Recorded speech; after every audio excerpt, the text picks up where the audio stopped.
Buenos días.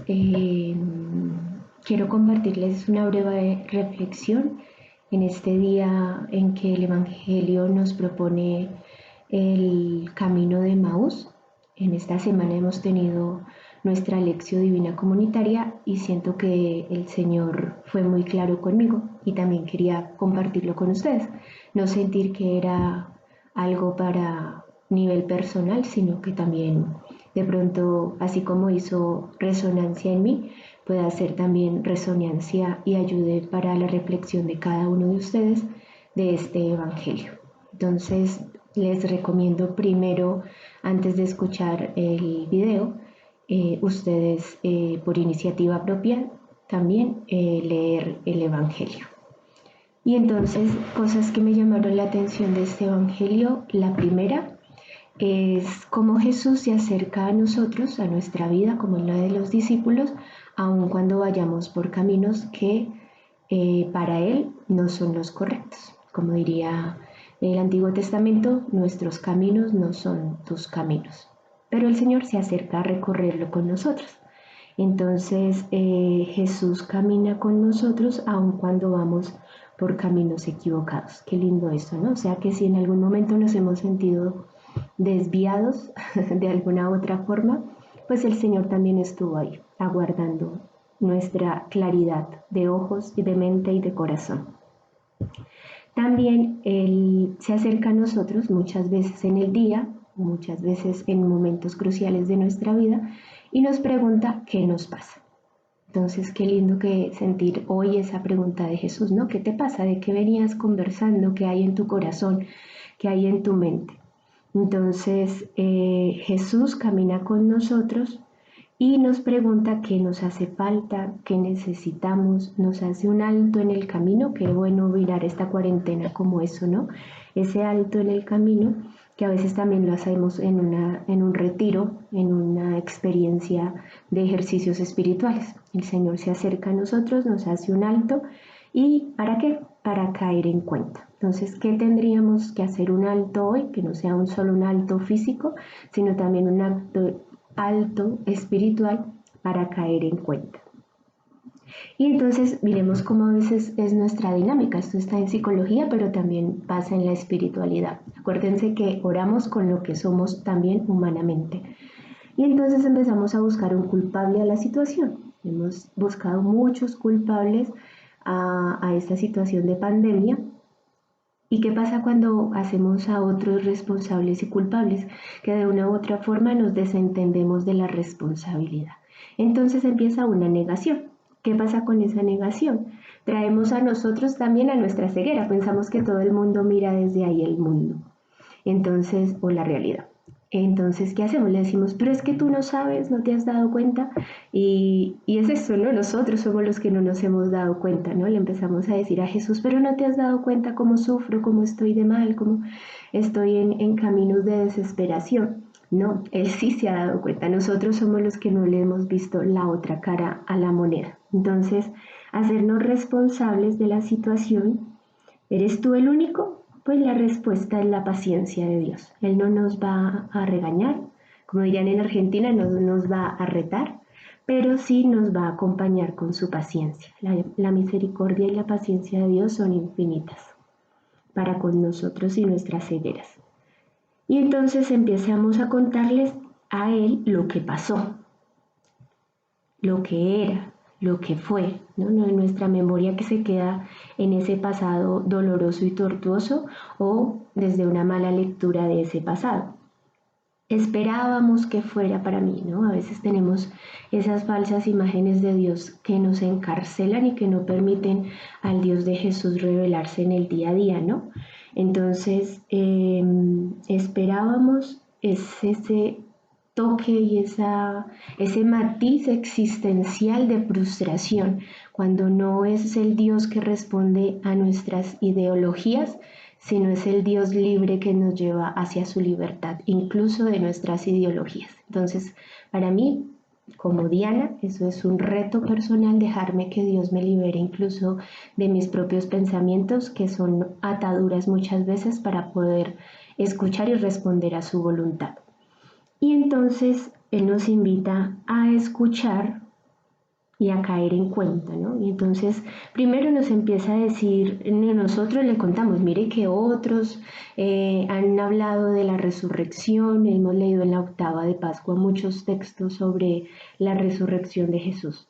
Y entonces empezamos a decir, no, otros dicen, las mujeres dicen, algunos discípulos fueron y vieron, es lo que hemos escuchado en el Evangelio. Pero la pregunta es si he tenido la experiencia del resucitado. ¿Ustedes han tenido la experiencia del resucitado o solamente hemos vivido una Pascua nueva, igual que las anteriores, donde no ha sido la experiencia interior de encontrarme con ese Jesús resucitado? Por eso aún en nuestras comunicaciones del mensaje pascual hay ese matiz de frustración y no de certeza de la presencia de Dios resucitado, aún en medio de estas circunstancias. Entonces, esa es como una de las invitaciones que yo también recibí a través de este evangelio, ¿no? Entonces, yo he recibido el mensaje pascual interiormente como una experiencia de la revelación de Jesús resucitado, o aún sigo escuchando y sin creer en el mensaje de los otros creyentes, de los que ya vieron y escucharon y lo plasmaron en el evangelio. Y entonces ahí sí como que se le sale la humanidad a Jesús, pero una humanidad muy amorosa, y empieza a decirnos torpes y necios, ¿no? Torpes y necios. ¿Cuántas veces hemos escuchado esas palabras o en el Evangelio palabras fuertes como hipócritas, ¿no? O ay de ustedes. Bueno, torpes y necios, dice aquí el Señor. Es un regaño y es un reclamo, ¿no? Pero torpes y necios. Y también una revelación de nuestra condición ante el mensaje y ante nuestra ceguera en el mensaje de la revelación. Y ahí viene una gran pregunta, ¿no? Nosotros, tenemos dos opciones. Una, escuchar a los profetas nuevos. Entonces escuchemos la nueva realidad y quienes nos están diciendo, Jesús está resucitado en estas obras concretas. ¿Los estamos escuchando? ¿Somos humildes para escuchar y creer? Y dos, ¿ustedes son profetas de ese mensaje? Los que nos escuchan a nosotros también se convencen de que Jesús está resucitado, porque si Jesús no está resucitado para el cristiano, vana es nuestra fe, vana nuestra esperanza. Entonces, yo me tengo que preguntar por mi ser de profeta. Yo creo, por una parte, le creo a los profetas de hoy, y dos, que si yo soy profeta, un profeta de hoy. Y lo necesario era padecer. Entonces desde aquí yo creo que tendríamos que hacer un retiro de mes casi para reinterpretar todo lo que nos ha pasado en nuestra vida y para recomprender. No era necesario que el Mesías padeciera, no era necesario que a mí me pasara esto para comprender otra cosa, para enraizarme más en la experiencia de Dios y menos en mis seguridades humanas. No era necesario vivir esta pandemia para reconsiderar todos nuestros valores y reordenar nuestra vida.